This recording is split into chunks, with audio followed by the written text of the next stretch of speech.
ಸುದ್ದಿ ದಿನಾಗೆ ಸ್ವಾಗತ. ನಾನು ವಿಜಯ್ ವೀರಪ್ಪ. ಮೊದಲಿಗೆ ಹೆಡ್ಲೈನ್ಸ್. ಹೊಳೆನರಸೀಪುರದ ಲೈಂಗಿಕ ಕಿರುಕುಳ ಆರೋಪ ಪ್ರಕರಣ. ಬಿಜೆಪಿ ಮುಖಂಡ ವಕೀಲ ದೇವರಾಜೇಗೌಡ ಪೊಲೀಸರ ವಶಕ್ಕೆ. ಹಿರಿಯೂರು ಠಾಣೆಯಲ್ಲಿ ತಂದು ಕೂರಿಸಿದ ಪೊಲೀಸರು.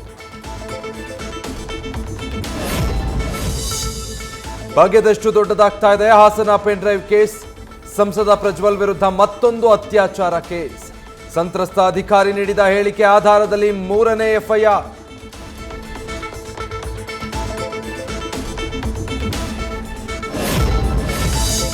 ಎಸ್ಐಟಿ ತನಿಖೆ ಮೇಲೆ ದೋಸ್ತಿಗಳ ಅನುಮಾನ. ಸಿಬಿಐಗೆ ತನಿಖೆ ಒಪ್ಪಿಸುವಂತೆ ಸರ್ಕಾರಕ್ಕೆ ಆಗ್ರಹ. ಸಿಬಿಐಗೆ ಕೊಡಲ್ಲ, ಕಡ್ಡಿ ಮುರಿದಂತೆ ಹೇಳಿದ ಸಿಎಂ ಸಿದ್ದರಾಮಯ್ಯ.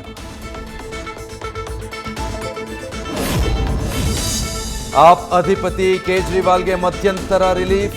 50 ದಿನಗಳ ಬಳಿಕ ಹೊರಬಂದ ಕೇಜ್ರಿವಾಲ್ಗೆ ಅದ್ಧೂರಿ ಸ್ವಾಗತ. ಕಡತಗಳಿಗೆ ಸಹಿ ಹಾಕದಂತೆ ಸುಪ್ರೀಂ ಕೋರ್ಟ್ ಷರತ್ತು.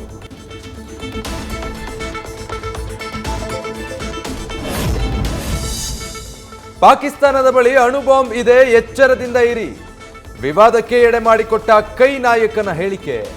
ಮಣಿಶಂಕರ್ ಅಯ್ಯರ್ ಮಾತಿಗೆ ಕೆರಳಿದ ಕೇಸರಿ ಪಡೆ.